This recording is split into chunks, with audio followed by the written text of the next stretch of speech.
long. So I was playing Far Cry 2 with my friend, recently, and I jumped the thing off a thing, and then I saw an animal, and then my gun jammed. Did I tell you about the 45 minutes I spent when I found the fucking...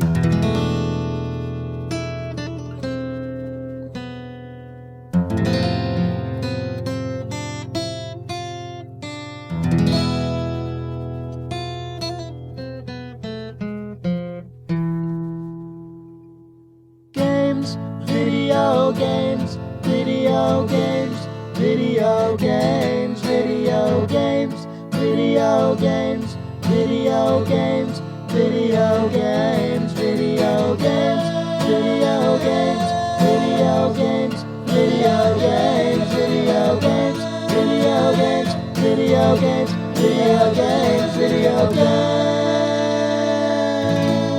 It's the Ides of April 2010, and this is the Idle Thumbs Podcast, Episode 6. I'm Chris Remo. And I'm Jake Rodkin. And we're joined today by Sean Famous Vanaman.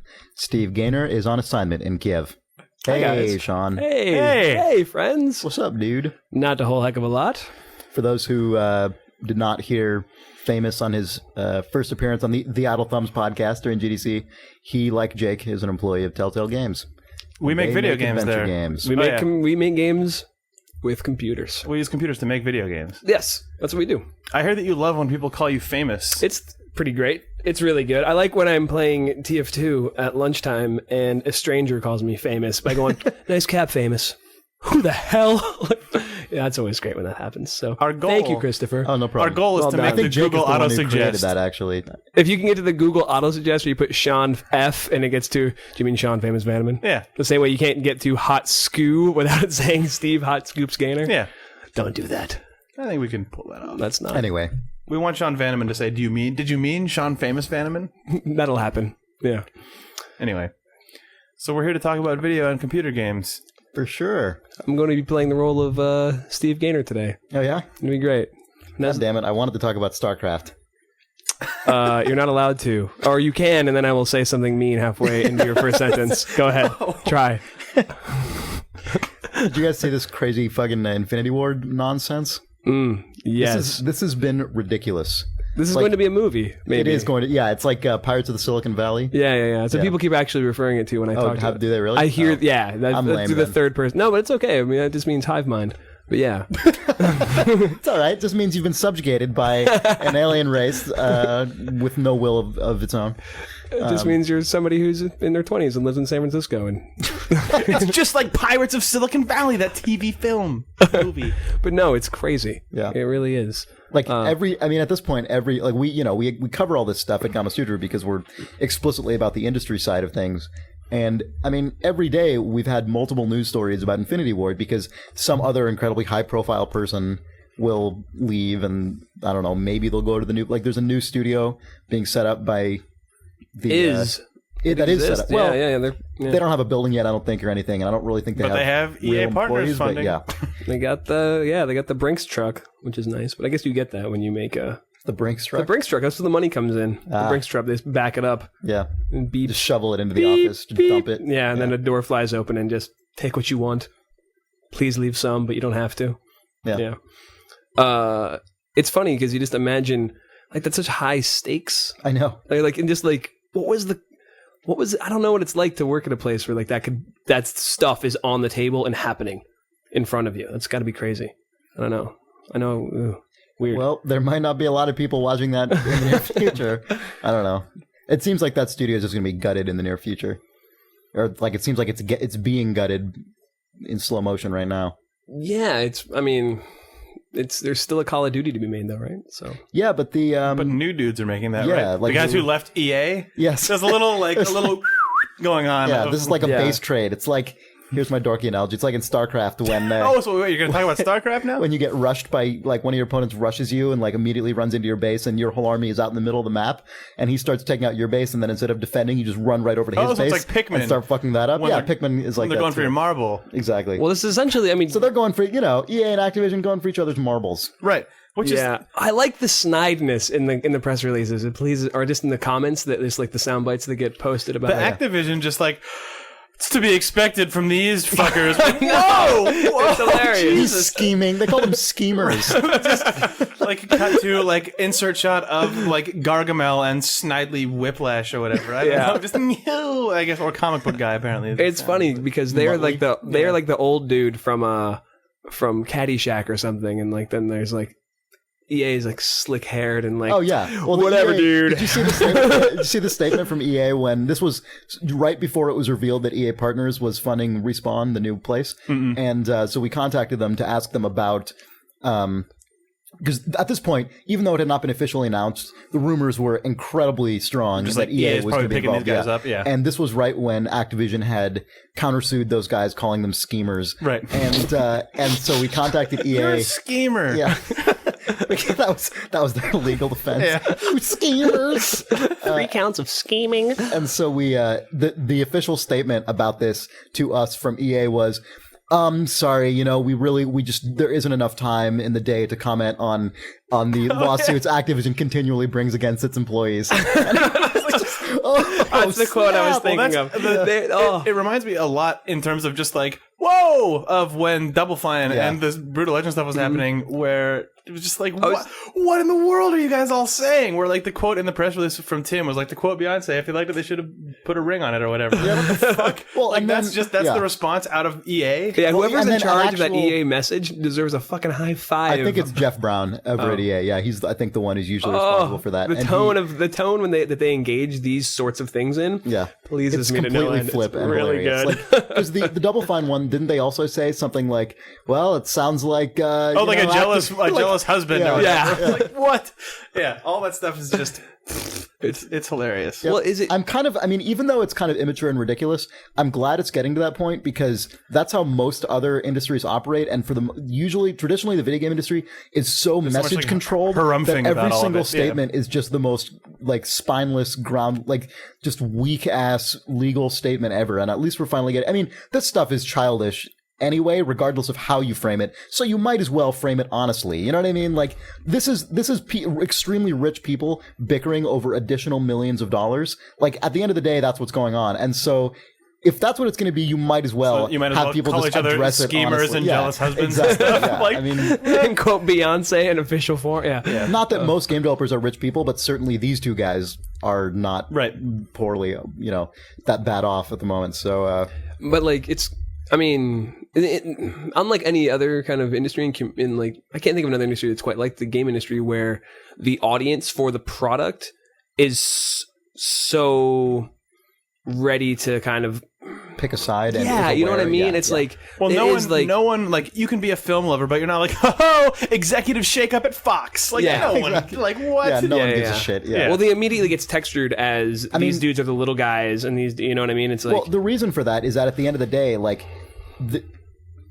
games are still made more by corporations than movies are. Like, even an independent development studio, that's a corporation. Well, that's true, but that is making this game. Like, that on top of the fact that games, for the longest time, like, and being fans of games, it was about being the fan of a studio. Like, you're the fan of these 40 dudes who have an office.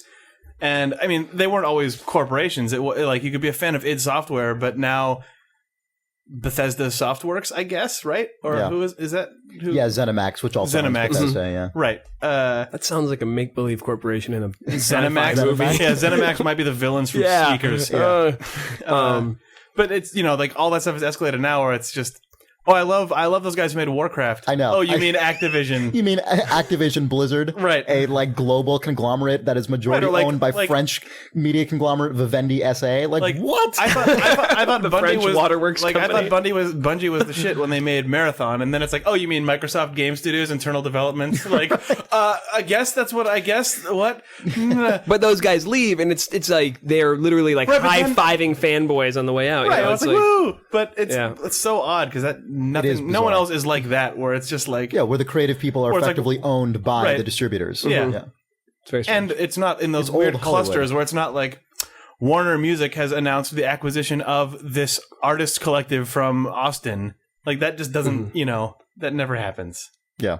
It's weird. The only other it's old Hollywood studio system is what it is, where the creative people are directly employed and contracted to the studios. Yeah. And they hang around there for years and crank out thing after thing after thing, basically. Yeah, I mean, you can kind of. I was going to compare it to, and actually, this is actually a decent comparison because it didn't. The West and what's his last name? The other guy. Zampella. What the guy? Zampella and West. Zampella and West. Didn't they leave EA originally to go start Infinity Ward? They didn't leave EA technically. They left 2015. 2015, which was published by EA. Men of Valor, which was doing Medal of Honor. Medal of Honor. They went to do Men of Valor. I know they went to do Call of Duty 1. Right. But like they're coming back, or in the kind of a Lasseter-esque fashion. Well, and they addressed that recently, around. and they basically said what everyone else who's signed up with EA partners said, which is, well, this is not the same EA that was 10 years ago. Mm-hmm. Which, you never know how true that is, but it does seem like EA partners is a pretty decent outfit. Pretty awesome. Yeah, they put out a lot of stuff I like. Yep. Yeah, me too. The like percentage Doom. of any sort of discreetly named publishing unit, EA partners has an incredibly high rate of success for me personally in terms of my interests. Yep. Mm-hmm. They make all the best games. Yeah, those guys totally develop all the best games. It's great. Yeah, like, man. Yeah. Yeah, I mean, that is like what I think a lot of people think, though. I mean, I think I've told the story before about my friend who was like, oh man, Activision is coming out with this game. That's awesome. Those guys made Tony Hawk, and I love Tony Hawk. Like Tony Hawk 2, that was great. And this says Activision on the box. This game's going to be good. I loved Madden, and they're making Left 4 Dead 2. Yeah, exactly. Well, no, I mean, like that's I've talked to people who made that exact same. It was literally with Madden, and I don't remember what the other game was. It was like the Orange Box. It was like Mass Effect or something. It was like yes. So, and they were like, you know what? I knew I wasn't going to enjoy this because I bought their Madden game, and that wasn't good either. And I shouldn't even have tried. And I'm like, this is something I've actually heard. And it's, your average dude is just, why would they know? You know what I mean? Like, they don't. Well, because in Madden, it says sports underneath and is surrounded by sort of silver swirls. When in Left 4 Dead, or I mean, in Mass Effect, it's sort of glowy and blue, like it's from space. Yeah, it's like space. So it's different companies. Right. They should know that. Mm-hmm. One of them says sports, and one of them says partners. I don't think they. Oh no, it just says EA. It just says EA, and it's they put some sweet graphic design. It just says EA, but it doesn't say EA. Like the Brutal Legend EA logo is cool. To EA partners' credit, though, they do put the developers on the box. Oh yeah, mm-hmm. That's probably because a lot of those guys wouldn't sign. Yeah, of course, yeah. But yeah, if you look at their rundown, EA partners, it's good. Very impressive. Impressive stuff. They make games there. Yeah, they do that. Man, sorry for this to be newscast, but. A newscast. But have you guys heard anything about the weird StarCraft like gambling scandal in Korea right now? No. A friend of mine who listens to the podcast said, "Tell Chris to talk about the Korean gaming scandal." Oh, I will do that, friend. I'm going to ask questions about it because I don't know anything. There's a gaming scandal I hear about on StarCraft 1. Okay, because that's the professional scene. That's still all StarCraft because it's the one that's actually out. And so, basically, what's happening is apparently this has been going on for years, but it's been more widespread than anyone suspected. People are throwing fights. Exactly, like big, high, like top level pro gamers who earn lots of money, or like at least have in the past. I think some of them are guys who are past their prime, are getting paid like big money to, to throw games where the odds are stacked really heavily, obviously. And then people are betting on StarCraft in Korea? Well, in Korea, StarCraft is a bigger sport than like basketball or baseball. Like it's huge. It's really big. If you're a professional StarCraft player who is, near the top of your game, you get recognized on the street. Like I was just interviewing some guys for a story I'm working on, and one of them is this guy, Nick Plott, who goes by Tasteless. He's an American commentator who lives in South Korea, and he says he gets recognized on the street all the time because he does the English language commentaries for broadcasts over there. Or he's one of the better known commentators. And it's so easy to throw a fight in StarCraft if you think about it. It's not like having to like take a punch and you have to make it convincing though, because you have to think this is an audience that just create like one extra Zergling, right? Well, yeah, but that's send him on some recon. No, I don't know. But you have to remember you have usually at least two commentators who are like know your play style, who know what optimal moves are most of the time, who are like analyzing everything you do, and so you've got to be good enough to keep them from noticing. You know what I mean? That you're just fucking up on purpose.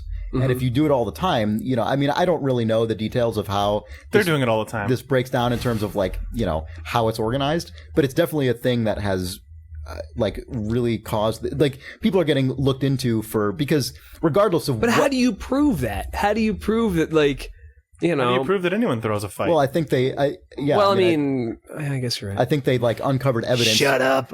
Of like the actual of the transactions. Right. And they have found people who are like leaked names of this like growing list of really prestigious guys who have been doing it, including some like really current big name dudes who are like, you know, past world champions and stuff. Like it's a crazy, that's insane scenario. Yeah. StarCraft is weird. And so a lot of people are saying this is actually right now. This is like this hilarious golden age because everyone's so afraid to do, like, there's such a spotlight being shown on this stuff that people say right now, like this week is like the cleanest period of StarCraft ever because no one's going to risk, you know, so I mainly just think it's hilarious that you can say that. You know what I mean? Like everyone's like, top of the game this week. There's a steroid era of StarCraft. A video game, yeah. To me, some asterisks hilarious. In the record books, except for that one clean week in 2010. Yeah. Right. So that's super weird. This stuff is so crazy. That the whole idea StarCraft of game, scene, like, there's nothing. I don't even know how to even get my head around that. Yeah, this is it really who is like sports. A sport. It just that is the comparison. You've got teams sponsored by huge, like Samsung and huge telecom companies sponsor teams. Like, you know, these guys practice 10, 12 hours a day. I mean, I played a lot of StarCraft, so I see like where somebody can become amazing at it. You know, it's one of those things where it's like you play a sport and you're like, okay, I can play I play a baseball game, but I see in all the finer details how people become otherworldly at it. Right. You know, so I see how that exists in StarCraft. Yeah. But I don't see how there's just no frame of reference for in the West. How that's interesting. But like these guys are. I saw a commercial on YouTube of one of these guys, Jaedong, who did a shoe commercial, like for dancing shoes of all things, not even anything remotely. Not even gaming shoes. And he sits down all and like this stuff is so ingrained in that culture that they made a joke involving the word Zerg. Like he was spelling out all these adjectives about the shoes, and one of them was energy, and he first spelled it as Zerg, and then like the Z turns into an E, and then it's, you know, spells energy or whatever. But in Korean. No, then in English. Korea loves those Zergs. I mean, I think a lot of people in Asia have some level of. They can spell English. Zerg. That's the first word kids learn how to spell. Yeah, but I mean, like that is just something that Zerg. That's like a tangible example of something that is just so far from ever being able to exist in Western countries. It's just that's because here, when you die in the game, you die for real. That's true. Yes. So that will never be accepted in the West, where we have that rule. Where that rule exists. Yeah. It's holding back professional gaming. Yeah. Fuck you. Sorry, what was that? Go on.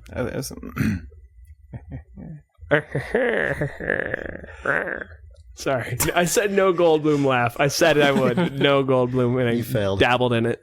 So yeah, that was that.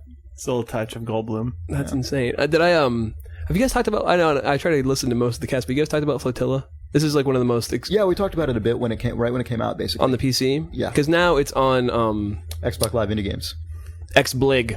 It's true. XBLIG, which is a really, I mean, I think it's kind of interesting being like, yeah, you know what, I'm just going to put it up on indie games and charge $5 for it, as opposed to going through the rigmarole of getting it on the market. Well, you would not be able to publish it. Yeah. Right. Anyway. And if he did, it would take so long. Mm-hmm. No, I think it's cool. You could even still try to do that, but just in the meantime, put it on XBLIG in case you never get on XBLIG. You know, you go on XBLIG to preempt XBLIG. Right, that's true. Yeah. But downloaded it on. I played it on PC a little bit. On the BLIG. Okay. On the BLIG. Yeah. Went to the BLIG, got on the DL, and played it. But I had a buddy over, and we played it split screen. Nice. And it is a highly recommended video gaming experience. It's so good. That's cool. Because you split your flotilla amongst the two of you. Oh, so it's not versus. No, it's so good. So it's like you start off and it's just the same story. Yeah. Where it's like you have 7 months to live. Right. Go on your last adventure. Yeah. So it's you and your friend, and then you each have a name, your gamer tag, and I think he can pick another name, or he had a silly name, so I think it was assigned. But then you have your flotilla, and it's like, okay, I'll take this ship, you take that ship, and then you both do the move turn at the same time, and then you hit go, and then you're constantly. Like, you don't switch off who controls guys at the same time. You both control guys. Like specific guys. Yeah, you have your flotilla and you split it in half if you want to. Right. And then you get extra guys. And it's like, oh, do you want the slow dude? I'll take the slow dude for now. When we get the next guy, you can have him.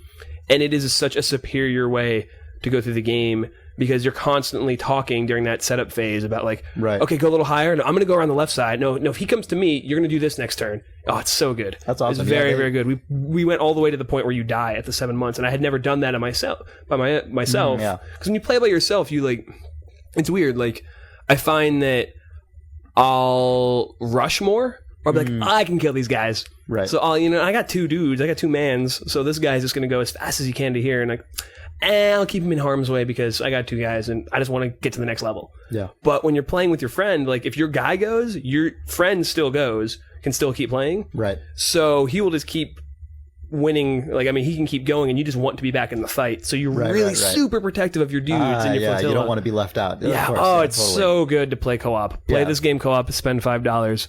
And so for good. people who have if people have this on the PC, if you have your PC in a configuration where you can play split screen, like my PC goes into a TV, it's also split screen on the PC. So cool. That's a global feature for that game. But yeah, that's really awesome. It never occurred to me to try, actually. The dynamic is amazing. It sounds very similar to Warhammer 40k Dawn of War 2, which is a really, really good game. And that is basically how the co-op works in that. Like, unlike most RTS games, Dawn of War 2 is about a very small number of units. Like, you play the game and you control 4 squads, and each squad is one collective. So you just give one order to a squad. You don't have to manage each of the guys individually. And in co-op, it's literally just you take 2 of them and your buddy takes 2 of them, and it's exactly what you described. You get awesome. Total like investment in it because you don't want one of you to fall behind or die. Yeah, it's really good. Oh, I would love that game. And it's a really fun way to play. I played a whole bunch of it with a friend co-op over the internet, and it was a total blast for exactly like precisely the same reasons you described. It's a real-time game, not a turn-based game, but it's got that exact same dynamic of you both want to be cautious. And in that game, it's cool because your unit, all of the 4 units are very, very distinct. You've got the scout, you've got the commander, you've got heavy weapons and all that. So you each have very specific roles that you perform in concert. It's rad. So that kind of stuff is cool. It's cool when developers fool around with co-op like that. Yeah. As opposed to just because most co-op games these days are basically shooters where you both strategy run around. co-op is a fun thing often, as you can but probably attest. It's not that common though, is it? Well, no, but I mean we've just talked about 2, and I know you and Nick play StarCraft co-op all That's the time. true. But I even then, call it's that co-op though. That's like a team it's game. team versus, but it's I guess it's a slightly different dynamic. But it is still really fun for some of those same reasons. So yeah. But like we essentially had like a 3. I mean, I think it took us probably 2 hours to beat the campaign. But like we essentially, I had to sit next to Eric for 2 hours. But we essentially had a 2-hour conversation because of the pace of the game was really nice. Where it's like because there's that setup phase where you're like, that's what's great about co-op. It was just a really, really, really good local game experience to have somebody sitting right next to you, and it was really good. We loved it. That's awesome. A lot. Nice. I was going to invite Jake, but I didn't. Fuck that guy. I know. No, he would just fly a ship into another ship and then complain about him blowing up. That's exactly what I do all the time. Yep. Yeah. I did fly a ship into an asteroid here, a critical flanking maneuver. Did a comedy sort of flaming tire come rolling out? No, it just went. Oh. And it's really kind of it's really kind of quiet and depressing, and it's not a big like game over. You're just like, oh my god, they're gone. Like it's almost That game is very hilariously understated in that respect. Everything is very quiet. It's interesting. It's a really interesting game. And it's got great writing. Yeah, the writing in the missions is stellar. Yeah, it's very, hilarious. very good. Yeah. That guy's great. It's in space. You know, one thing I forgot to talk about after PAX was Red Dead Redemption. Which did you beat I played that game? for quite a while. I beat the whole thing in the Rockstar booth. Oh yeah. It was wow, it's surprising. amazing they let you do that. I know. I heard that there's a horse in that game. There's a horse. I actually did get to play it for quite a while because I'm totally pressed and I get to be an asshole. Were they demoing single player campaign stuff or multiplayer? That's what I played. Single player stuff. I have not played multiplayer. The single player is really good. I initially I assumed I just had a certain amount of time, so I just sat down and did a mission, which was go to this place on your map and get off your horse and shoot a lot of guys and they die and it's over. And I'm like, oh, all right. Well, I mean, I guess that was cool. I mean, it's like every single other game where you shoot a bunch of guys. Does it feel like? I mean, this is a really dumb person question to ask, but does it feel like GTA when you're playing it? In some ways. So this is what's interesting about it. And so after I did that, and they're like, oh, you should maybe just go in a different direction and just do some stuff. And I'm like, oh, all right, well, I'll do that. And that is, of course, obviously, when it gets when not you're riding like out every on the other video planes or game. whatever. Yeah. And it's really cool. It's got pretty much all of the same fundamental elements GTA has in terms of these, except more spread out, right? It's not all condensed urban areas. You've got huge spreads of land that really are just scenery, which is cool. I mean, you need that in Western. You can't not have that. Oh, man. It would be terrible. And so there are I'm just sitting over here just so excited for whenever this game comes out in May. Exactly. Oh, God, I love Westerns. Keep going. And so Don't stop talking. Smaller settlements instead of just this never-ending city. But in terms of what you're doing, I mean, the mechanics, you can break laws and then police will follow you on horses and stuff. But they all of these They call them the chopper if you use the rocket launcher. Yeah, right. The tank rolls in. Fucking sucks. But they modify them in ways that make contextual sense. So if you literally kill all witnesses, the law will never come after you because there was no one there to go notify them. Like the police aren't just instantly aware of things like they are in GTA, kind of. Because in GTA kind of makes sense. You anyways, like shoot a thing in a park and somebody text message. Yeah. But in this game, if you let the one guy flee, they do kind of fudge it a bit. Like they will arrive faster than they could if the guy literally had to run all the way back to the thing. But it's believable. Rustle up a posse. And they'll come after you. And again, unlike in GTA, even after you lose even after you lose the lawmen, you're wanted. Basically? You're still wanted. Oh, yeah, exactly. Man, yes! And so you can go and pay your own bounty to get rid of that bounty on your head. And the more crimes you commit without doing that, the higher your bounty will be. And so you've got there's actually a persistent layer to the law in this game. I mean, it's not a super deep system. I'm sorry. That is, God. And the best part is, if there is that one guy running away, you can fucking lasso him as he runs from your horse and then tie him up and put him on your horse and just ride around at him. Just because I thought it was hilarious, I just did that one time and just lassoed a guy and then just put him on my goddamn horse. And then the police accidentally shot him and he died. Because they were shooting I like at you call me. them the police, by the way. Yeah, I like that in the Wild West they would be the police still. Yeah, the po-po, the 5-0. The lawmen accidentally shot him and that was pretty funny. So then all your stars went away, right? Even though they were chasing you. I don't. But you did kill that one witness. No. If they already know you're there, it doesn't matter. They're just as guilty as you now, so it should negate it. Yeah. Out of shame, they what? I guess we killed. They just stare at us. We bungled this investigation. We didn't properly. Let's just due process. Bury this guy in a shallow grave. The GTA game. Then, by the time they get to GTA 8, they will have modeled so many weird mundanities and bureaucracies of modern life that will start to happen. Wes is like, I guess that you didn't obtain this evidence in a legal way. I'm sorry. He's gonna walk. Busted. Technicality. What? I guess that's already what happens every time in GTA. Yeah, you're a loophole out of every arrest. How am I? What is walking out of this? That's always bugs me out. In future GTAs, what they'll do is they'll just fix that. So you're just fucked. It was like the first thing I did when I played America's Army was just shoot my sergeant, and then I just went into a jail cell. And it was just there, and I couldn't I to this day I don't know if this was a bug or what, but I couldn't Alt F4. I couldn't go to a menu. I couldn't quit. I was court-martialed and put in a fucking cell, and that was it. They court-martialed your computer. I had to turn my computer off to get out. It was the funniest, best fucking thing, and I don't know if it was intentional or not, but it was hilarious. I hope it was on purpose. That's really because good. that was really amusing. That's really really funny. Yeah. But no, Red Dead Redemption looks really cool, and it's got a full day-night cycle, and in classic Far Cry 2 style, you can just, there's a gazelle. When when at dusk, and all these particular times are just the ideal moment to perceive the frontier, and it's just... Did you see the trailer for the multiplayer stuff? No, you were talking about it. Oh my gosh. Sean is just exploding over this game. It's hilarious. Yeah. I never get excited about games. I mean, really? I don't. That's too bad. I don't get. I have a whole thing. I just don't get excited looking forward. Oh yeah, I'm so not you play them and in then you get 6 excited. months this is going to come out. I'm the same way for the most part. I don't I don't have that gene, and I've never. I don't know. You don't Red Dead Redemption for some reason is just you're camping out. It was the first time I was went over to the Google and said Red Dead Redemption release date. And then I was like, is there a pre-order bonus? I'm just maybe I can get myself a tiny cowboy hat. Oh man. Is it next month? It's May. May, yeah. But I mean, they say May, so I'm not gonna. It's May 2nd. Now they're gonna shut up. No, it's not. Because if it's not May 2nd, that's 28 days. I'm gonna hate you. But yeah, the multiplayer stuff. It seems it's kind of it's not like MMO scope, but it seems like there are a decent collection of dudes. 8. But it said that there are other player gangs who are also in that instance with you. More than 8.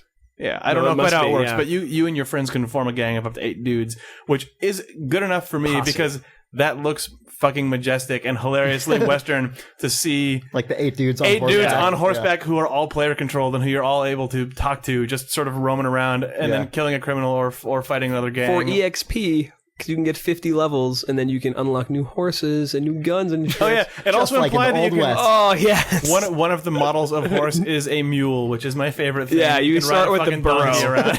Is that what you start with? I don't know. That was the implication. It was like level up your horse, and the camera pans past like a sad looking burro, and then all the way up to like the fucking Wells Fargo horse. Stallion. Yeah. The opening of I don't know. Did you see the Maverick remake with Mel Gibson where he rolls into town on the donkey? No. Oh. I like Westerns. Sorry. Westerns are cool. You know what? Speaking of Westerns, like the one thing that is totally unavoidable with this game at this point, and if you're making a video game, and it's just kind of too bad, is that guns are basically totally...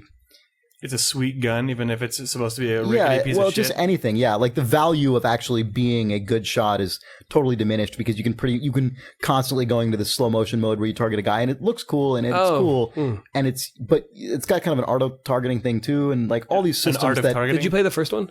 No, I didn't. Red Dead Revolver was it like that too? Had some of that, and especially they had this dual mode, like this dueling mode where you had to like do a motion with a stick and then like kind of paint a guy, like the quick time quick draw. Oh, you have a painted dude. Well, you had to like draw across him with the reticule. Oh, this and be like you'd hit him here and here. This does that as well. Okay, yeah, it actually was pretty good. It's cool. It felt okay. It's just that like most of the Westerns I really like are the ones where when a gun comes out, it's like, oh shit. Like when it goes into slow-mo and a guy says, oh shit. Oh yeah, that was a big convention of Westerns. They did that in the Oxbow incident. It's just no one watches movies in this video game podcast. They didn't do that. So did they do that in Gun or in Outlaws or in Red Dead Revolver? Because those are the Westerns, right? Yeah, Call of Juarez. Hello, this is Juarez too.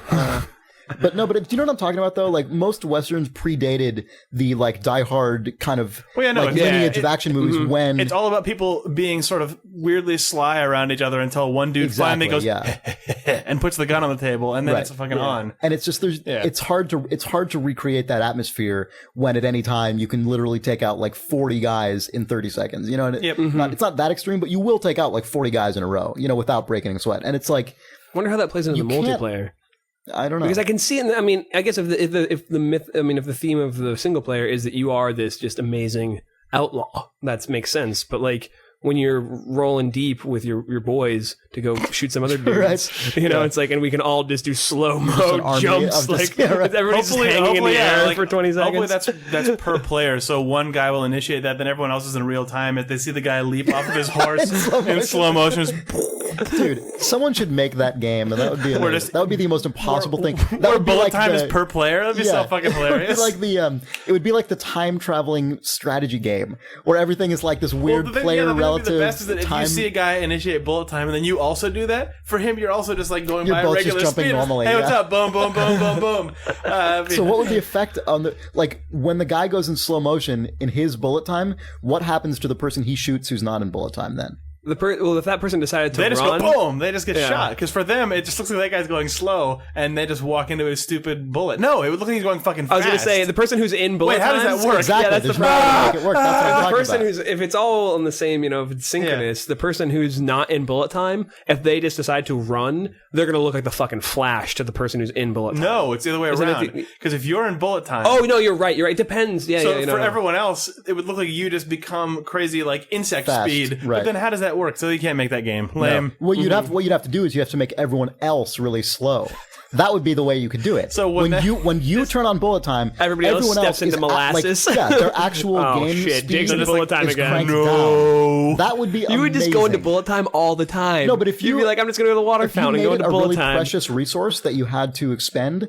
Like, I would like to see someone make this multiplayer game that we've just created in our heads. Like, it's not something you can just use constantly. So then it is like the Cold War. So that when that guy hits it, everyone's like, "Oh, I've got bullet time." Shut up! 3 guys were in bullet time, and they're just going, and everyone else is just, Can you imagine like CTF with that? And you get one of the amazing. I mean, the recharge. I don't even know what you would want to do to make it like. Yeah, you'd have to make it so that it is like that is the launch nuke button of that game a day. Well, you could have it be like in Splinter Cell Conviction, where you like in Splinter Cell Conviction, the way you charge up, so to speak, your executions is by like getting these melee kills that are difficult to do ostensibly. And in a multiplayer game, you could have it based on that as well. And if you did it in a game that's round based and the rounds aren't super long, you could avoid just getting into a situation where when it resets every time, you don't have to do the thing where for an hour one guy's just ruining it for everyone by being the only person with the bullet. I charged it up over the last 16 rounds. Yeah, exactly. No, but I think I would like to see someone at least prototype this. Or you can just earn one. I mean? by do it, internet. Like you lazy webbed an entire I don't know. game. Isn't this like an intriguing idea? It might be horrible to play, but I would like to see. I imagine that it would be terrible, but someone should make it, and it should be called Oops All Bullet Time. If it were already a fun multiplayer game, even without that, it could just be like the equivalent of Unreal Mutator or something, right? I mean, that's the kind of thing someone could code into Unreal as a mutator. By the way, Unreal Mutator is fucking good. I know. Well, you know what I'm talking about, though, right? I know. I just love the. I know. That scene doesn't really exist anymore as much as it used to. The Unreal now 40 Mutation angry scene. modders are writing into me that it still does exist, but that always happens. But I don't know. That would be a hilarious thing to try, even just as a joke. So that's basically what Red Dead Redemption's like. It's this weird. All bullet time. Oops. Yeah. Okay, we gotta put a moratorium on oops all. Yes. But no. So that's the thing about the guns with like. I don't think it's going to make the game bad or anything. But it is shoot all dudes. It is something that, video games have kind of ruined themselves in that respect, where you can never go back. Like, you can never, it's like you've raised, the stakes have been raised so much in terms of turning players into insane nonstop killing machines that it's like, I don't know, unless you're making a really esoteric game, I don't know how you... The stupid drama rule of once you show the gun, it has to be fired. Once you give the player the ability to have a single button press a gun, they will expend all clips in 3 seconds into a chest. Yeah. Like, no one is going to have... Once your mechanic is this button makes a gun go... Everyone's going to just go... because nothing's going to happen to you. There's no consequences at all. Yeah, exactly. Right. Yeah. So... That's why video games are awesome.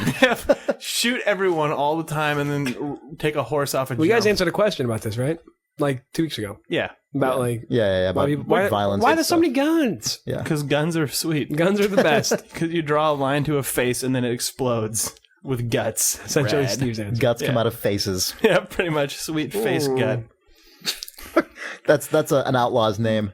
Sweet face gut. Sweet is in quotes, and face gut, I guess. Sweet face gut sounds like one of those. He's one of those dudes who's throwing those StarCraft matches. Sweet face gut. No, I think this guy's a Western. Sweet is definitely a boxer's sort of like sweet sweetness. But it's also like sweet back or something. It's also like a that's from a '70s blaxploitation movie. Yeah, which is a lot closer to a Western than a StarCraft player. That's debatable. I don't think it's debatable at all. I've got this new idea. That's called Take a Break? It's called, let's do that. Oh, that's a good idea. All right. Taking a break with Famous. Terrible. You're fired. Video game. What the fuck? Yep. Just sitting there shoveling crow into my mouth. And hats. A crow wearing a hat. Like a puffin wearing a wizard hat. I like that you can eat crow and hats. Or your hat. I guess you eat your hat. Yeah, you'll eat your hat. So you'll be shoveling your hat and crow. Just a big plate full of fucking... Just fill up a hat with fucking... Crows. A buffet of hat and crow. It's the bread bowl of things that you eat when you're eating your hat. Or eating a crow. Eating your crow. There's a roller coaster one floor up that just goes by sometimes. Yeah. It goes by sometimes. Jesus. Oh, I know what that is. That's somebody's fucking Dolby surround sound bullshit system ruining your fucking life. Video game. Can I say we're back? Yeah. Oh, we're back. Oh, cool. Thanks. We're back in black. Thanks, anyway, Famous. we're back. Oh, okay. No, what? We're back. You said it. What? We're back. So, Chris. So, Sean, Famous. I want to know everything you know about Neptune's Pride. This seems like something I might like. I don't give a shit about it. Jake? I actually think it's cool. I just know I'll never ever play it. You will know you never will. But it's a cool thing to hear Is about. it asynchronous? No, it's not. It's real time. But you can... but it's so slow that you can walk away from it and go live your life. Yes, theoretically.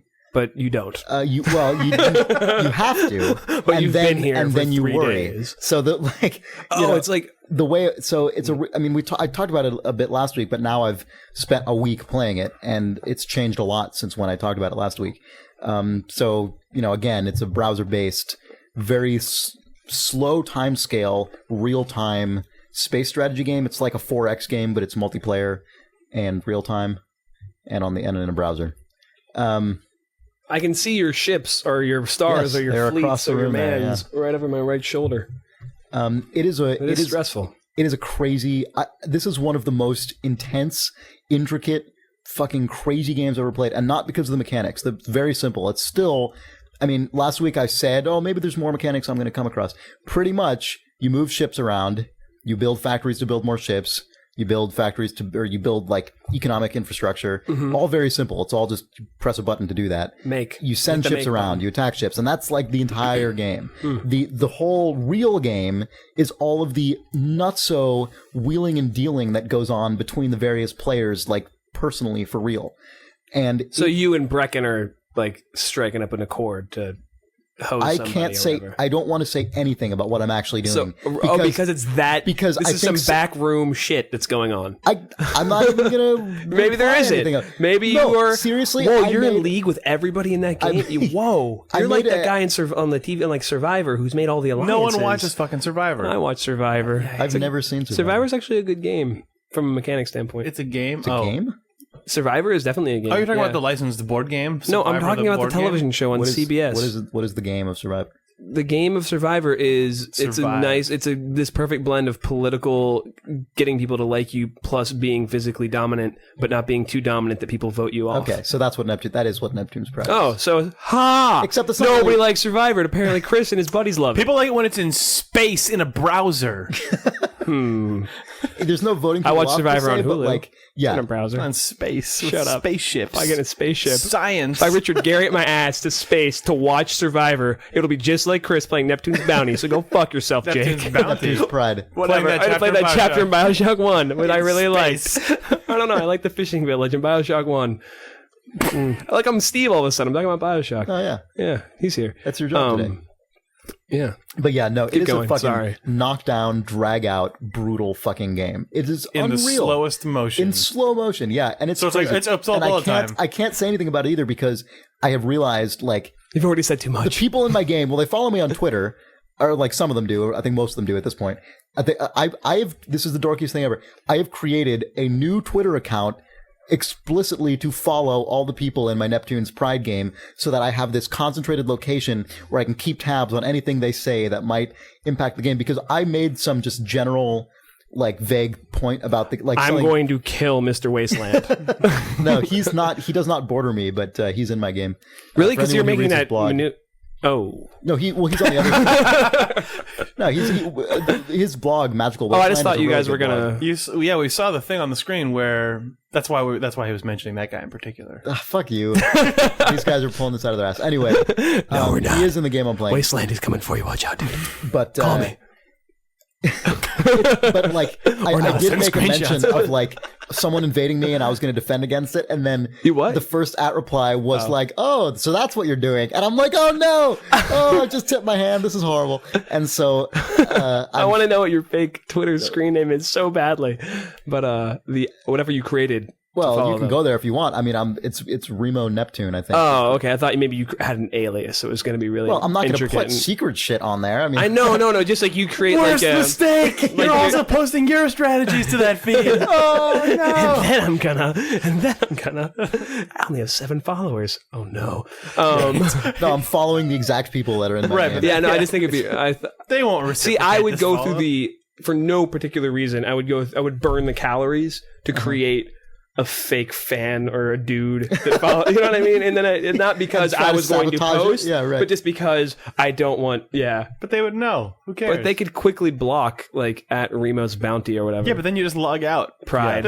I keep everything on Twitter. Remo's Bounty. Everything on Twitter is public. You're doing this just in case someone makes a mistake. And but it's also you're overcompensating. It's not even so much that. That wasn't even my thinking behind it, because I don't expect anyone to reveal all the strategies on Twitter. It's more just because this game is so involved that I just want to pay attention, to these people, some of whom I kind of already knew and some of who I didn't. So this game has made those people more important to you. Yeah, but it's also made us more likely to hate each other because we're all fucking like I don't know. There's some brutal conflicts in this game where, you know, especially if it's someone you've never actually met before, right? And it's like, oh my god, it's actually got to be really good for the dynamic. If we ever meet, we are on the wrong foot so hard right now already because some serious shit has gone down and we both hate each other. That's good for the dynamic of the game, though. Oh like, yeah, no, it's true. The dynamic of the game is incredible. And Steve, and then I'm trying to think of other people we know who all got into this game together. We would instantly all have to be like, guys, if we don't kill Steve, everything's gonna suck. You know, because we can segue that into an Imperial 2030 conversation. Yeah, but not right now. It would be too good of a seg. We must make a more awkward seg in a moment's time because I'm not done asking about Neptune's bounty. This is the Idle Thumbs podcast. So have you guys played Super Mario World? What? I don't know. Is that browser space? I saw an ad on Facebook saying I could play Duck Hunt for free on the internet, but okay, I don't know if that... No gun. That's the best part of Duck Hunt was the way that trigger clicked. Like a little... 2 podcasts are 2 Duck Hunt references, by the way. There was one in the conf grenade. Pleased. So anyway... But no. So, do you pay for this? The way it works is you can join. There are games. What is the worst? Sorry. There are games that are classified as free games that have default settings, and you can join those for free. And then you can also buy credits to create a paid game where you can have up to 16 people and change like any variable in the entire game. Pretty much, it's really cool in that respect. And other people can pay to join that, or the person who created it can pay extra to make it freely joinable to anybody. So kind of like fantasy football. Yeah, it's kind of like that. And so the game I'm joining was free for me to join because the person who set it up wanted to like encourage new people to, you know, and he regrets that now that he hates for it. So he's doing really well. The person who set it up paid for it. Yes. What's the price point? It's not very much. You have to buy initially. It's $175. You have to buy a $20 block of credits, but then after that you have enough to make a whole bunch of games. It's like cool. Oh, I'm in. I want to play. Yeah.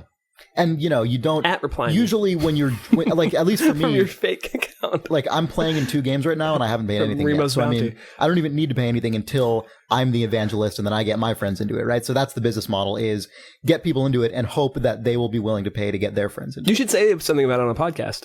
That would really probably be good. But... Oh, you mean to, like, let people know about yeah. That'd be a good idea. Yeah, so maybe if I'm on a podcast sometime, I'll say yeah. The Neptune's bounty guys would appreciate that. Pride. Yeah. Whatever. I'm going to go home and Google it because I want to play. I'm not going to be able to find it. Oh, the other crazy thing about this game is that you fight battles in the future. Like, it is so crazy. Take that, Survivor. Because it takes so long for... Oh, it took my brain a second to process this. Oh my goodness. Somewhere Jeff Probst is like, God damn it. And everyone else who listens to our internet says Survivor. Yeah, who the fuck is that? Who's Jeff Probst? When I hear watch Probst, Survivor, I think of like former Electronic Arts CEO. Anyway, it's Larry really Probst. Good worse. I like it a lot. But shut up. So the way battles work is it takes so long for your ships to get from one place to another. You know, it takes hours for them. So you let them go, and then you do other stuff, and then they eventually get there. And whenever in the future, and when you sign in, it gives you a report of everything. You know, it gives you all the important things that have happened since you last signed in. You have a log of it, which is useful. I want to. This is the log that ends with you were attacked. All hope is lost. You have lost the game. Like, what? Just that the worst email ever. Also, like, these 2 guys have declared a trade again, and it's like, your citizens screamed out, "Where is our leader?" Yeah. And so what happens is, like, let's say you've got a planet, someone sends fleets to your planet. Once their fleets get within your sensor ranges, all of a sudden they pop up on your map, and you see that they're more than halfway there already, and you couldn't see them before, and you can tell that by the time they get there, that you will be overpowered. Like when they arrive, so you're like, oh shit, I need to send more of my guys from a close by planet to get there first, so that by the time they get there, I will have enough defense there. He sees you doing that. If his sensors are long range enough, he sends more guys out. And you in your head, you're thinking, all right, first this attack's going to happen. My guys get there first. But then by the time that attack is resolved, he's already has another fleet. By that point, will be like halfway there. And so I have to send ships from somewhere else farther away to get there. And you get into this weird thing where you are literally in your head, like predicting the results of battles Like that won't happen almost. for like another day. That's Like a awesome. And war. it's really cool. Which is like chess. Shut up. Yeah, no, it is. Like Survivor. It is like it's. What you know, if, like, it's I crazy. mean, do you think, I mean, who knows what these guys want to do with this game, but like, this sounds like something where if this got integrated into an app or something that you carried in your pocket, you would lose your mind. Nick Brecken has already said that a few times. Like, if I had the iPhone and iPad version of this, it was like, are you this guy with push notification? It was right. Chris, our sensors have picked up a galactic launch destroyer. Fuck. No, it really is. Ratso Fatso Rat is somewhere in our vicinity. Like, oh my god! Have you guys seen Failsafe, the movie that was based on the same material, or a lot of the same material Doctor Strangelove was, but serious instead of satirical? It's a similar situation. This seems like something I saw in film school. It's really good movie, and you should see it. And it's directed by Sidney Lumet, who's awesome. He is very and it has Walter Matthau, who is a Oh, badass. this is how... And you were talking about Walter Matthau with Stephen Gaynor. And I was sitting there listening to you guys talk about Walter Matthau. And he's awesome. That's how I... But yeah. Steve is awesome. He's the best. God, I can't believe he's not here. Let's just take a moment. Anyway, go ahead. But there are crazy, like you weird, hand farted when like. Let's take a moment. There are weird, like long-term, future, mutually assured destruction scenarios where it's like, oh shit, because once you send a ship out, you can't recall it, like you can't change its path, and so you can't hit them up on the two-way and say, hey guys, no, because they're in deep space. The idea is they're going through like a hyperspace jump or whatever. And so very cool. you get situations where that's really far. Those places on that map are super far light apart. years away. Yeah, and it's not like here to. No, those are each one's a star, not even a planet. That one of Nick's that's right by yours that you're heading towards. God. That's really. What about that fuchsia guy though? I mean, you said you had plans for him. I did not say that. He's not even next to me. You guys I know, which is my life. You're going to. I mean, you said you took literally 10 hours to plot that course. That's true. I did all do the that. other people's That's sensors. True. I will destroy him. But no, you get situations where you like send. He's not lying because he's dismissive. You like negotiate peace with somebody, and but you wouldn't do that. You realize like after you've negotiated peace, you see like their ships then come out of your sensor range, and you're like, what? And they're like, oh, sorry, I can't do anything about it. I set them out before we. The idea that there's a truce in a field, it's like, look, let's not do this. Like my people and your people, let's be cool, great. And then it's a bunch of bushes stand up, and you're like, oh, okay. But it's like all this shit is done so far in advance that it's like. There's this weird inevitability to things, but everything's still the result of your direct decision. Like there's nothing out of your control. It's just you're always thinking of all these things in the future. It's fascinating and weird and cool. And was it hard to start that peace treaty with the blue team secretly? This is probably getting really old. Yeah. Oh, the thing that I keep saying? Yeah. Oh, I'm sorry. We should move on. But it's a cool game. I would recommend people try it. It's not for everybody, for sure. But bear in mind though, that like when you start playing, it will seem like the most agonizingly slow-paced thing ever, which it is.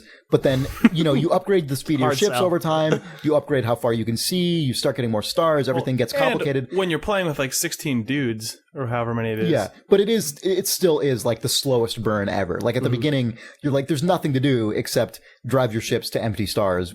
Just as the initial land grab when everyone picks up a bunch of stuff, and it's like nothing happens. But like really quickly though, people do start immediately negotiating peace treaties and like, look, I can see we're already close to each other, let's do this.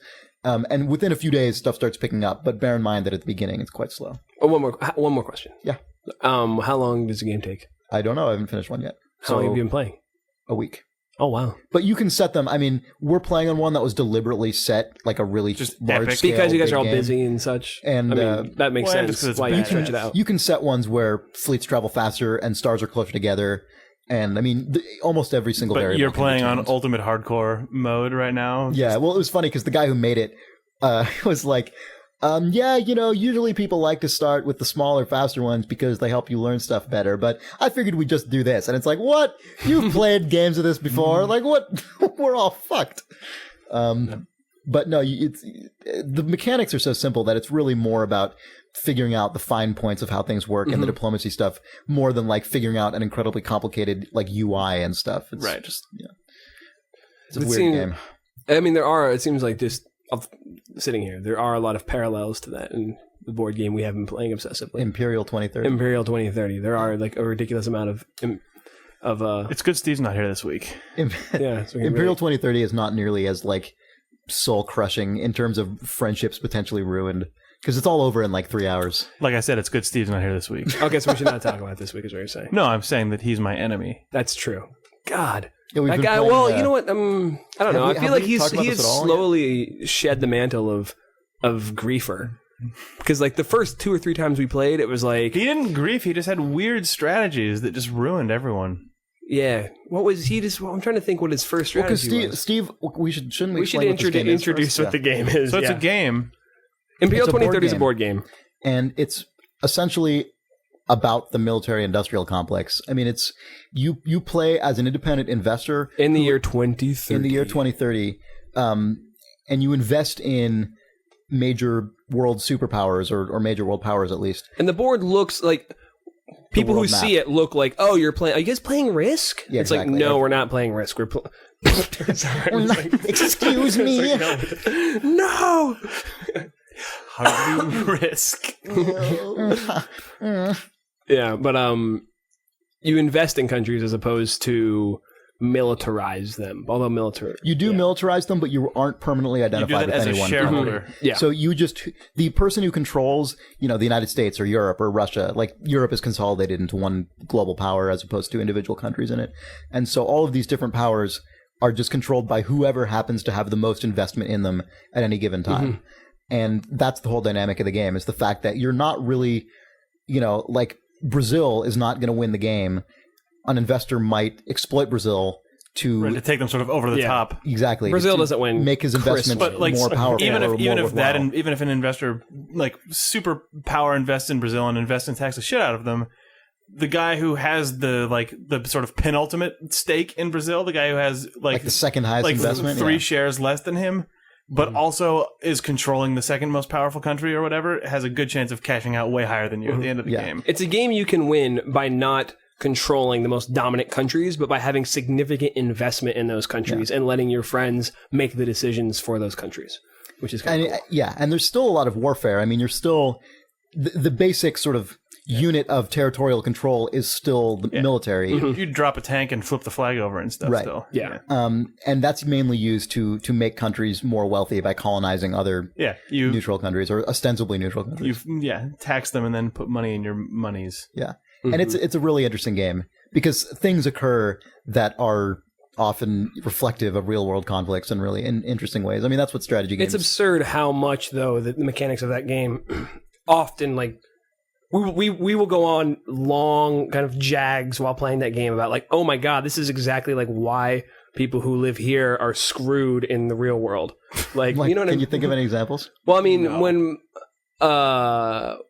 we'll go on those giant Middle Eastern power shares when everybody's just struggling to take and that's why the Middle East is constantly in a turmoil because it's at this crossroads of all these stupid crossroads bottleneck area. Yeah. Interesting. Yeah, no, the game does model that really well. It does it it's really fascinating. Yeah. And the United States is the weird isolationist superpower that it traditionally was in many cases, at least in terms of like large scale warfare. Mm-hmm. Like if you're the United States, you can basically like never get involved in a big land war. It's really it's really hard to like get someone has to deliberately send 1 billion ships to you, but then still somebody has to pull a gainer essentially. Yeah, they need like a Pearl Harbor basically to like fuck you up. Yeah, it is definitely like you can just find yourself like as India, like when we played last time, like. You'll find yourself, I was controlling India and doing a giant power grab, and you'll find yourself just embroiled with, I gotta take out some Europeans, Russians are in my shit, gotta ruin you, so I can do a land grab, tax it, get a ton of money, and then just see what happens after that. But with America, if you want to do that, you have to you have to make a conscious choice as opposed to just like, I want to make my country valuable, so I'm going to expand. Like, there's going to be ocean and like all this. You have to really. It's cool. Pick a guy. It's a really interesting game. If you are the sort of person who likes a board game that's interesting, this one is one you should play. It's true. It's very thought provoking while playing it. And it's also really fun. Yeah, it's also very fun. Yeah, but it's not a dry game at all. Yeah, but the amount of turnover like inside of the game is high. Like just weird power shifts and people have been covertly taking over a huge amount of territory that you don't really notice because the board's already full, and then they get to taxation and just like launch their country up to becoming a world superpower when you weren't paying attention at all, which is my strategy until I forget to actually invest in them. Do that, and then someone buys the country out from under you and then does that. Yeah, and then you're terrible. sad. Yeah. Jake and I both went to the school of make countries super valuable, but not then lose reap your the rewards. We unfortunately are not playing the "You Are an Amazing Benevolent Ruler" simulator. We're playing the military-industrial complex simulator. But you can play it like a benevolent ruler. Like that's how you and I play it for a while. By Gainer, who is, but it's like, still fun. He's been amassing capital and then just destroys you. Yeah, you sit there and invest in a country. Has Steve actually won yet, or does he? Because I feel like Steve is always the kingmaker. Steve just dicks over the people who seem like they might be about to win, and then just decides which one share he'll buy or not buy to decide who goes out over the top. Garbage. Yeah. It's amazing. Steve is interesting because the way he plays that game, or at least in the first few times we played it, he always had this very specific like goal of something, and then it didn't always work out, but something interesting always happened as a result. But it is a very specific goal. Like whatever mood Steve woke up in that morning exactly is what's going to happen in the game. It's like, I'm just not going to pay attention for an hour. I'm going to militarize everything and just start ruining lives. Like, no. Like, why? Like, why are you attacking? We both own this country. Yeah. Let's not do this. That's an interesting thing about it. Yeah. Like, even if you don't control a country at any given time, you might have a really high stake in it. And so you want the person who does control it to do things that are beneficial to you. And so you get in these weird little enclaves where like dudes are basically huddling together to decide the fate of these nations. Yeah. It's pretty rad. Good. And then someone just says, no, I'm not actually going to give you safe passage. And the Atlantic is just like, but okay. Yeah. Shut down the Panama Canal. Brazil shuts down the Panama Canal. Yeah. So that's a board game that we play sometimes. Yep. It's a lot of strategy talk. Yeah, I know. Jeez. Yeah, this whole goddamn podcast. We had StarCraft in here. We had Flotilla. We had Dawn of War 2. We had Neptune's Pride. All strategy We had games. Oops All Bullet Time. Oh, yeah. That was... Yeah. But imagine if that was a strategy game. Do you play the Impossible game on XBLIG? No, what is that? It's not a strategy game. It's a really simple platformer that goes on, I guess, forever. It's kind of like Cannonball, but you can plant flags. Oh man! What do the flags do? You can, when you explode, when your mans hit a barrier, you can go right back to where that spot is, and you can. Oh, so it's those checkpoints that you create. Mm-hmm. Oh, cool. Yeah, but like, is that easily abused? I mean, can you just keep?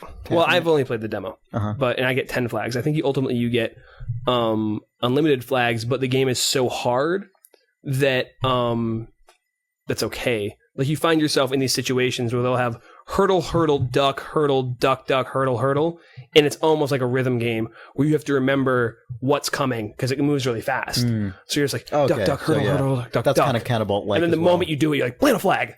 It's really good. Well, but Cannibal is very cool. It's all random. I know, but you still get into that feeling of that being in the zone and reacting to things. What you described is also very similar to the rhythm you end up getting into kind of in levels in Trials, or like when you were playing Joe Danger, there are levels. Joe Danger, which is totally. like down, up, down, up, down, left, right, BA start.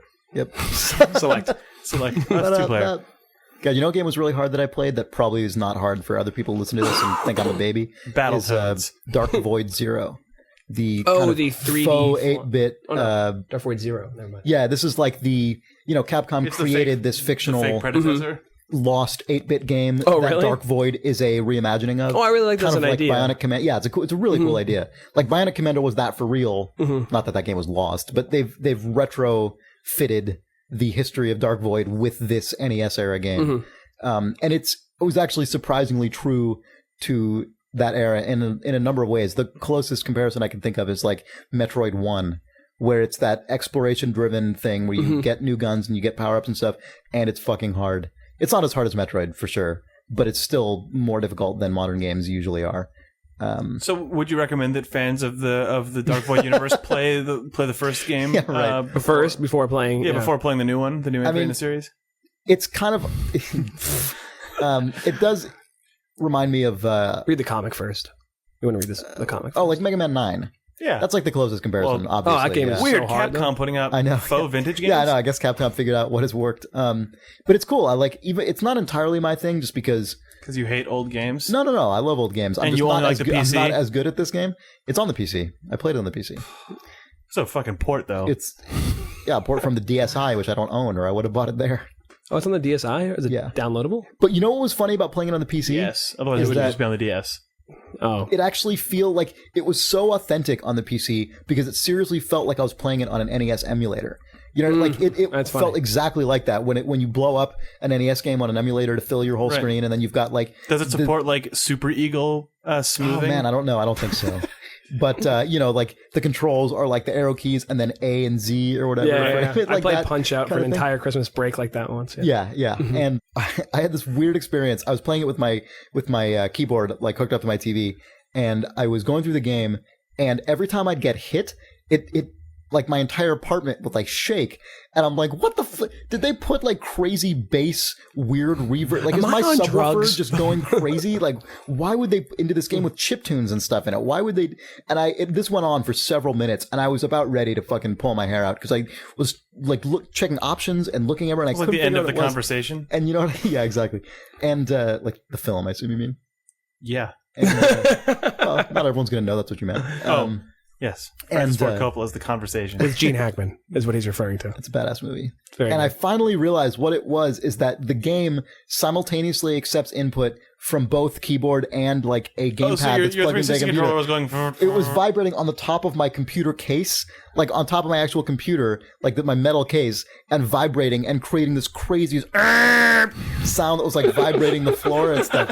And when I finally figured that out, and it was like... So then you just started playing with the gamepad, right? They just expected you to play it like Rez. You're supposed to just tuck that between your little cheeks and keep jumping. What? Also, ruiner of everything. It reminded me how shitty the 360's D-pad is because for whatever reason, by default, it only accepts directional control from the D-pad, not the analog stick, and the Xbox 360 D-pad is the shittiest shit ever. Don't call it a D-pad. That's probably a licensing. That's probably a licensing problem. Yeah. I don't. TM. It's a directional input. The pad is terrible. I had to remap it. That's an apostrophe pad. The iPad is cool though. They got some neat games on that. Yeah, it was. I don't know. It was Jake weird. is still tapping his foot for his iPad to come in the mail from Steve iPad Jobs. I don't own for some reason. Really? You didn't just Bluetooth It linked connect into it? Nick Brecken's iPad though. Oh yeah, that was bizarre. You excited for your iPad, Jake? Yes. Still very excited for it. I don't have it yet though, so let's not talk about iPads. All right. Oh, you're gonna get all weepy about it? I want that. I did play Plants vs. Zombies on Chuck Jordan's iPad. It's good on the iPad. This morning, standing in front of his cube. If you like Plants vs. Zombies and don't like having a life anymore, yeah, it's cool because of the multiple input. So you just end up becoming like where you're just like, beast, harvest all sons. Yeah. Where you just become wish a claw beast. I don't know. You just wish you had tentacles. You wish you were like turned into a Cthulhu monster. You wish you could place even more flowers in a field simultaneously. Yeah. Mm-hmm. It's very fun on the iPad. Yeah, that seems like more of an iPad game than an iPhone game, at least to me. Yep. Yeah, I mean, I have really a lot of interesting. It sucks to go back to a pointer on that one particular game. I usually don't think that's the case. Well, I think there are. I mean, I had a really interesting experience with the iPad at work. I mean, did it touch you? I don't want to talk about it. Touch me where my iPad goes. Show you touch on the iPad where the iPad touched you. But I was playing our game on it. And I was really your game. Well, Telltale's game, Sam Max, it came out on the iPad. Telltale's Vanaman, without plugging it. But you do have a really visceral connection to the media. A visceral game. It's a visceral game. Actually, we partnered with Visceral Games on this game. All iPad games partner with Visceral Games. Yeah, they're the exclusive licensor of games. Wow, Jake. Anyway, you have a very. I know you made me nice one, say Jake. Nice joke, Jake. Jake Ruiner. Yeah, Jeff Goldblum. Nobody's gonna know what that is. But you have a very interesting and I think a very awesome connection to whatever it's a magical device. But the thing is you understand why they use that word in their bullshit marketing. What, magical? Yeah. Is that the word they use? Yes. It's interesting. I haven't figured out what the word is. I know why they use the word magical because it's interesting. What? Shut up. Let's not talk about the iPad anymore. Fucking A. You say one good thing about the iPad in this group and all of a sudden it's... What, Jake? Are you kidding? Jake's fucking Mr. iPad. I know, but he's totally been trying to duck the iPad. You say the word iPad and he ducks like a baseball's getting thrown in his head. He doesn't want to have to say that he's so excited. I throw a baseball at his head every time someone mentions the iPad. So now he just has a Pavlovian response to it. Sorry about that, Jake. But yeah, no, playing games on that device is actually really interesting. It's fun. It's you mean magical? Those are synonyms. So yes, everything interesting is magical. By nature. Are you saying magic is not interesting? Everything interesting is magical, artisanal, and Tuscan. Visceral games. Oh my god, that reminds me of the fucking insane Clown Posse video. Have you guys seen this? I told you on Saturday that I refuse to watch this. I don't want to talk about it because it's so off topic, but just really quickly search for... I don't want to talk about it. Here's the URL. Really quickly, here's my impressions of this insane Clown Posse video. I'm just going to say, search for the insane Clown Posse video miracles or something like that. You will not regret watching this fucked up, hilarious, weird, retarded thing. But you might... Interesting. It's very extremely interesting. Hey, Chris. Yeah? The people who listen to this, do they send you emails? Oh, sometimes they do. We call that reader mail. Reader mail. Yeah. Oh, I don't know. I'm new, so I don't know exactly what you've branded all of your segments, because I know this is a very segment-driven podcast. It's true. We are at the schedule, the point in our schedule where we... Your producer is giving me We've just finished What You've Been Playing. Yeah. Yeah. So now it's time for... the mailbag. It's true. It's the mailbag. Mm-hmm. Horse mail. The horse mail. Did I tell you about my mom IMing me what a horse bag was? No. Yeah. That's because we made fun of the fact that your mom would be listening to it. Yeah. So your mom actually did listen to it? And then my mom actually did listen to the podcast because my mom follows me on Twitter. We're talking about how Mrs. Vanaman was listening to it. And the first thing we said was horse bag. Yeah, I go, Mom, if you're listening, which is possible. And then Steve was like, hey, Mrs. Vanaman, horse bag. And my mom just text messages me, Sean, ellipsis, horse bag. I'm like, Mom, they're just being guys on a podcast. I'm so sorry. I love you. It's a patented horse controller that inflates. I don't think my mom knows what a podcast is. Like, literally. Oh, my mom is savvy. Savvy. Yeah. Oh, yeah. This is going to be on her iPod Touch. Faux show. Yeah, your mom exists in a different world than my mom. Nah, it's weird. But she's not. She's just really into neat stuff, I guess. Great stuff. So approximately 90% of reader mail this week was directed purely at Steve Gaynor because his company is making an XCOM game now. So we're going to talk about it. Yeah. What do you got? What's the first one? Let's go. Okay. It's going to be good. Hey, Thumbs. Hey. Matthew Grosvenor writes, ScoopsCom. The news, Baboo and salutations. The news rumor of a 2K Marine is what he wrote. The underwater 2K. They got so into Bioshock, they sunk the studio into the bay. So he basically says, people know about the XCOM game, etc. Fans of the original, some of them are mad. People who have no idea what XCOM is are unsure, possibly happy. Given the Thumb's penchant for PC gaming from years past, discussions on design, not to mention Steve's place of employment, I was hoping to hear your insight on the matter. Now, my question. If you've made a game as successful as Bioshock 2, have a brand name recognizable among the average-aged gamer, are you not going to attempt something outside of the FPS genre? I'm not saying you have to redo the original game with new graphics or anything, or that 2K Marin can't do as they please. But the previous XCOM shooters have been shit, and the original game's mechanics don't really lend themselves to FPS-style play, etc. Go ahead. Actually, you know what? Go ahead, Matthew. PS before he signs his name. Oh, really? But a PS? So it's actually a pre-script. Yes, it is. So PS accurate. So wait.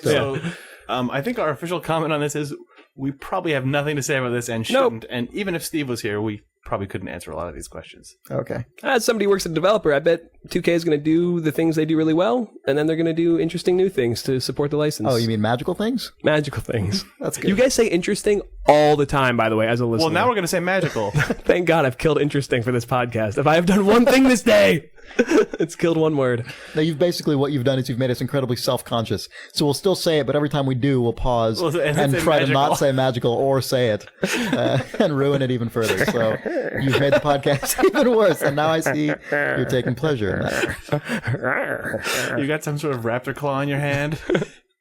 Some guy near you seatbelt a helicopter. I tied it. There's like 18 more questions about XCOM that we probably have nothing to say about. I would point to my previous question, or previous answer, saying they're going to do the things that they do well. Stephen Lemire writes, "Hey, and Thumbs, other good stuff. Jake's TF2 adventure. I was just wondering how Jake and Telltale were doing in the developer TF2 tournament. I just got into the competitive side of TF2, and it's pretty astounding how differently it plays under standard comp rules. 6v6, no crits, even spread, etc. It's almost a completely different game. Anyway, glad the cast is back up and running. Good luck, Jake, Steven." I mean, we played with the server set to tournament settings and stuff, but the only rules basically were class limits. So there weren't limits on crits or on It felt like playing, as on somebody who post doesn't items. know all that stuff, it felt like playing TF2 and we play every day, except we couldn't have oops all soldiers. It basically meant that when we totally lost to LucasArts Disney, we weren't able to literally just turn our team into 100% snipers because there was a class limit. So we had to turn some of them into spies disguised as snipers. God, they just destroyed it. They shamed us. We didn't even practice that week, though. We practiced for the next week. We've been shamed. We were shamed week by week by week. Up until fucking NetDevil Lego MMO team, who we schooled in like a few minutes. It was served them up. Watching that round is fun. It's on YouTube. We knew that LucasArts Disney was going to destroy us to the point that we didn't even practice on that map. We just practiced for the NetDevil Lego map. Luke Skywalker and Mickey Mouse were going to high five over our corpses. How did you guys know they were going to destroy you so Because bad? they had not lost, and everyone the talk was those are like the best fucking guys, and they're all in the same goddamn team. Okay. So there's a Steam group. Okay, and so we this also is what knew- I think is ridiculous, right? Okay, explain this to me. Why does the best team ever get to combine the best people from LucasArts and Disney? Fucking Telltale Games. It's because fields an entire team itself. BioWare and EA and fucking everyone in the world teams up. We agree with this. I agree with your sentiment because we literally were like, can we scrap people? Like, you want it? Like, we're like, I was under the impression getting the Studio Rumble that like it would be BioWare. They would get their 10 guys plus like Susie from accounting, and they would just like a softball team. Like I played corporate softball at my last job because we were big enough. I think I thought it was going to be like that. I think some seasons it was more not. like that. They fielded like I feel like it was like. I mean, it seems like everyone else gamed it so that they would have like assassin these weird tryouts. conglomerates. It wasn't deliberate. It's just that I don't think people could field huge teams, so it was just the diehards from those companies. Well, BioWare's a small studio. I mean, they have. Well, I don't know. The preference in the studio. It's true. They thing, are. It is like. They prefer to have teams that are studio based. But we are 60 people who make adventure games. I know. That's God damn it. Well, like what? It was awesome. It was really fun. Like I think Harmonix fielded a full team, but they were in the other division. Like there were two ladders running basically, and the NetDevil fielded two whole teams. Yeah. And NetDevil, see, the reason, here's what was going on. NetDevil Lego, like us, had lost every game in the season. And we said, oh man, maybe if we spend 2 weeks instead of 1 week, we can beat this one team that has also lost. Because you're on a different map every week under different rules. Know in advance. So we know that we're going to be on the one, what is ABCD? I don't remember. It's the one with whatever. It's the one with 5 points where you can capture the last point first if you want, but you have to be a scout and jump to it. It's a good level. It's a great map. It's really good. That is a really good map. I forget what it's called, but it's awesome. Yeah, it's fun. It's a fantastic map. So I feel kind of bad for the NetDevil Lego guys because they also were like, this is the one time we got... And Telltale's lost every match. But then we actually... hilarious. The team played reasonably well, and it's fun if you go and watch the YouTube video. We knew that they were probably at our same skill level, so they could probably be faked out by our same stupid, like, Mighty Ducks shenanigans. There was a flying V. So, like, there's a thing where basically at the beginning of the round when we were attacking, we just started shooting rockets out of the spawn so that they would think that perhaps some sort of conflict was occurring at point A. Well, 3 or 4 scouts. There was a wag the dog scenario at point A. And it apparently, you can tell that worked because even the server admin was fooled because the camera in the spectator thing is just pointing at point A and looking at these explosions, and then it goes, boom, enemy is capturing your point or whatever. So this really is like an underdog sports movie. Yeah. And then it says like 4x, 6x on point E, and then the camera just like shakes and goes fucking flying, clipping through the map to get to E, and you just see 3 scouts sitting there, and then like the heavy rolls in and soldiers to just firing rockets at their spawn to keep people out of it, and then we just won. It was hilarious. Oh man. I couldn't actually play the game, which sucked because I was sequestered in a room secretly making an iPhone port. iPad, I mean. Mm-hmm. And then I just hear this woo, and I opened the door, and it was the end of the goddamn Mighty Ducks outside in our office. It was hilarious. That's rad. But it is funny because I keep picturing like when it's like you're playing BioWare EA, we're playing against I picture the team as like the fucking Shepherds, Mass Effect dudes and like Dante, Shepherds, Dante, and the girl from Mirror's Edge. And you guys are like Guybrush Threepwood, right? But then it's like, oh man, Lego guys. This little we can take out the Lego guys, but like whereas before that, we're just an arm popped out of socket and a tear down the side of the face. Right, like the toys who are ruined. At the end of the day. Right. So like the guys whose corporate mascots are like. A dog who doesn't talk and builds wacky machines, and Guybrush Threepwood or like Phone Bone or something. I don't know. Just getting rolled in a half by like Shepherds, by like Darth Vader and Space Marines and shit. But you can beat up. I guess we can beat up some Lego man. On the minifigs. Yeah. It was really fun actually. And I don't know, you guys have talked about TF2, I imagine, on this cast, but the game is amazing. Like, this is my first introduction to the game, and it was every class is a different game. It's really weird. Like, I got addicted to the spy towards the end. The Fortress gameplay model is good. Is what you're saying? Very good. This like type of multiplayer game that's now endured for a decade at least. I don't know. I had played a little bit of TFC. Yeah, it's been back like in the 12 day. years now. But like playing that spy is like playing an entire. You're like, oh, I'm just going to be an actor and play a totally different game than the rest of you. Oh my god, it's so good. Yeah, we had a lot of fun playing that. So good question. Thank you. So Samantha L. Oh, I will say one more thing, which is that just for kicks, the week after we won that one game, we all put on Telltale shirts and found the shittiest corner in the office and took a fake team photo of our whole team trying to look tough or confused, and we'll be putting that up on our blog in the next couple days. So if you want to visit Telltale Games blog, that finally will go up soon. Stupid photo, but yeah, and maybe links to those YouTube videos of us destroying the Lego guys. Lego Massacre, yeah. 2010. Anyway. So Samantha L writes, "Hey guys, I know you were looking Samantha. for questions instead of anecdotes. What? She can call me. So how about at 5 wizard on? How did you know? So how about an anecdote with some questions at the end? All right, so she says, I used to hate all games with guns. I'm a very anxious person and hated the tension associated with fighting. I loved watching my brothers play games, however, and have a lot of fondness for games like Half-Life and Mafia. This past Christmas, our family bought an Xbox 360, and I decided it was time to jump in and shoot some dudes.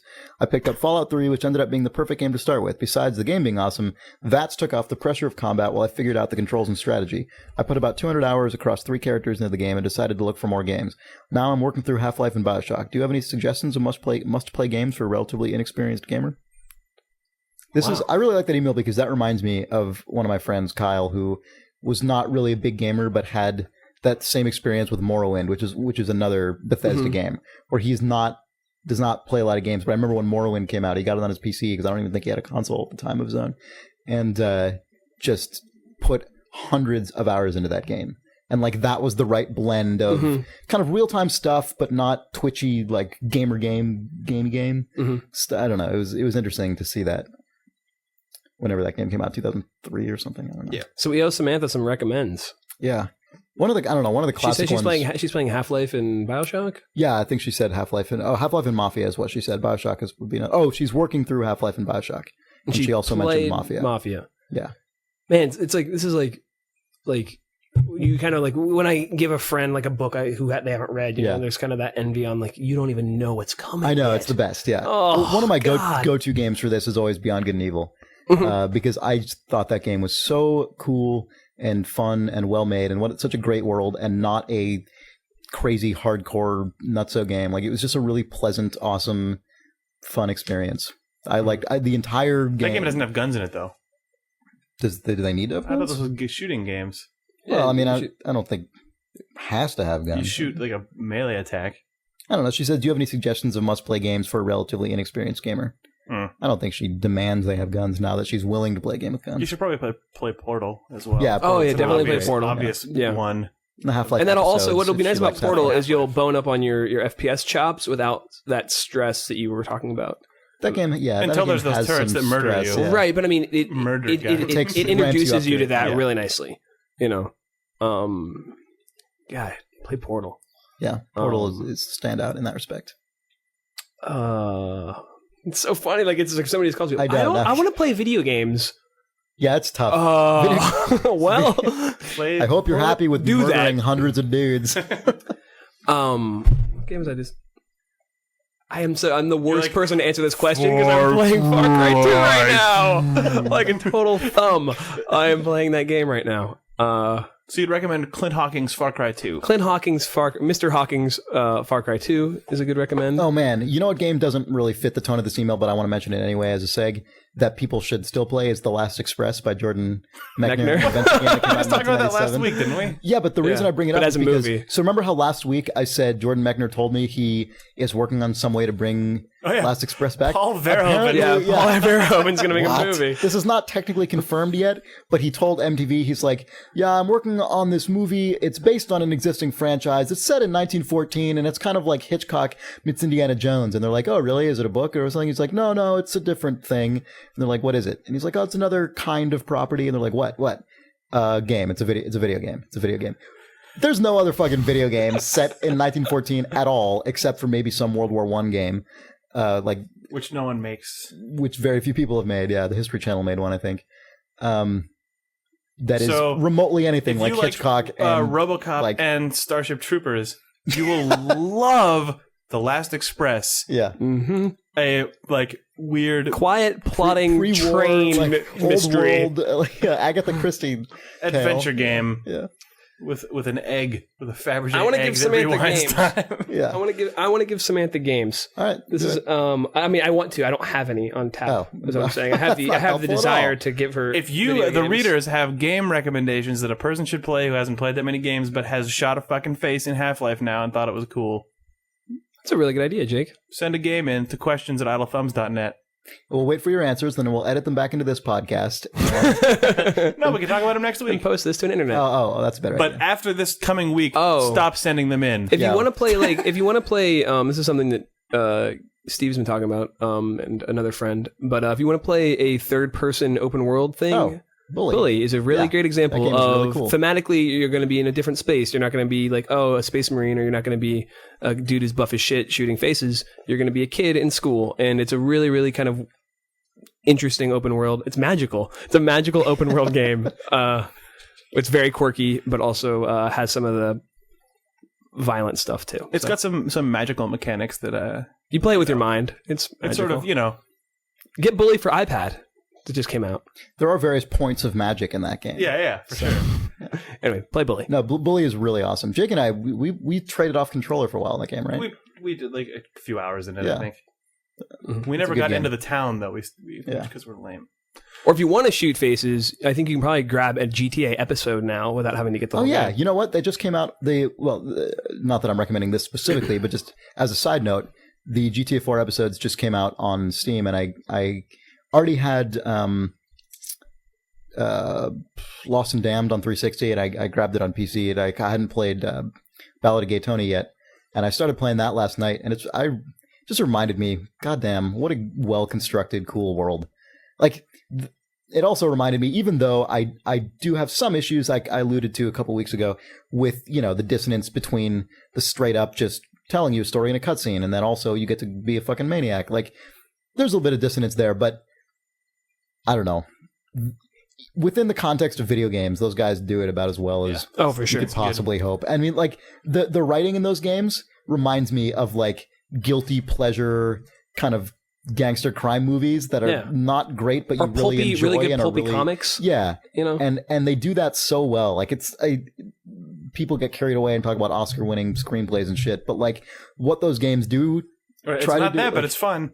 Yeah, it's not that, but it's fun, and it's really convincing, and it's what it's trying to be. But games are art, Chris. Games will be art. Heavy rain. That's true. But even just in the Ballad of Gay Tony, the two characters that you're first introduced to, right?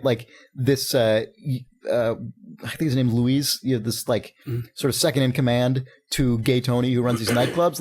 Already, those two guys are some of the most unique and interesting characters I've ever played in a video game, just by virtue of their demographics. That's how single-minded games are, that even just by having a gay guy and a Hispanic guy, it's already outside of the normal sphere of what you do in every single other video game. And except for my shepherd, who is the gay Hispanic. That I made. That's true. Yeah, Dracula. But it's Dracula Shepherd. Yeah. Good man. Also Mist. Did you name yours Dracula? Yeah. That's awesome. Yeah, I originally had made a girl, and I wanted to call her Dr. Girlfriend, but it got to Dr. Girlfriend, and then I sat there for about 30 seconds, and I said, "What's another cool name?" and wrote Dracula. Because you added the DR in there? Yeah. I just moved forward. That's so awesome. I'm 10 hours or 12 hours in as Dracula Shepherd. Yeah. Oh, sorry. So. Oh, no, but I mean, and I'm excited obviously, to hear what people think for Shannon. Or no, I mean. Samantha. Sorry. Oh, yeah. So, yeah, you can play these episodes too. But I don't want to, by the way, I don't want to imply that just because you make a character that's just not regular standard. It's multicultural. That's what you want. No, I mean, that doesn't mean obviously your characters are good or your writing's good, but also they are. If your character's a white dude, you're a hack. Yeah, pretty much. Yeah. You're automatically racist and bullshit. So. Wow. Yeah. The more you know. Do we have more reader emails, or are we done? Because we might be done. We're pretty much done. Well, actually, since you mentioned, there's an email that ties into. Since you mentioned racism and Since it was into racism. No, someone writes. Alhambra. Jared Garst writes. Will we ever see the Citizen Kane of games of movies? That is, will we ever see a movie that captures the narrative and dramatic sophistication of the Citizen Kane of games? That's his email. I just really like that email.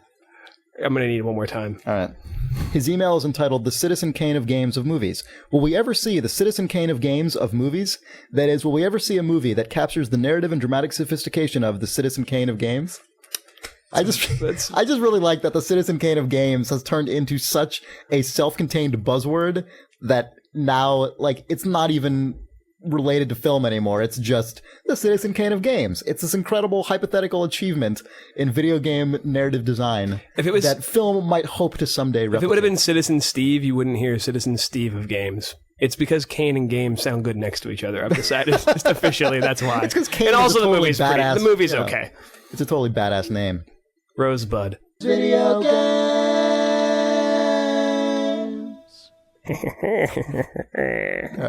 Okay, I guess we're done. All right. Thanks for having me on, guys. You're welcome. Thanks, Sean, for coming to the podcast. Questions on thumbs up 55 Wizard on. Thank you. It's the Ides of April. You don't have to say that. I'm saying it. Okay. Because the Ides of April 2010 is hilarious. That sounds like a fucking EA Presents. Like Visceral Games, the Ides of April 2010. Some 1 month late assassination of Julius Caesar. Yeah, exactly. What if Julius Caesar survived the assassination attempt on the Ides of March and lived for 30 more days? And they came back for more. You've got to, you have 30 days to fucking kick ass. 30 hours. Yeah, you have 30 hours. It's Julius Caesar's last it's like day. An hour day-night cycle in the game every time. Yeah. Well, then it's no longer, it's not the Ides of, you got to do that. Well, no, but I mean, the in-game world just gives you 1 day lasts for 1 hour inside the game. Oh, So okay. it's And the game starts on March 15th after you've been stabbed by Brutus. Right. Mm-hmm. Then you have to you're tap A over and over to get back power up. Yeah. That is, Oh, or that. And then the enemies from there on out are called the Brutes. They'll come after you. Yeah, they totally are. And when you stab one of them in the face with like a crazy finishing move. He's like, two.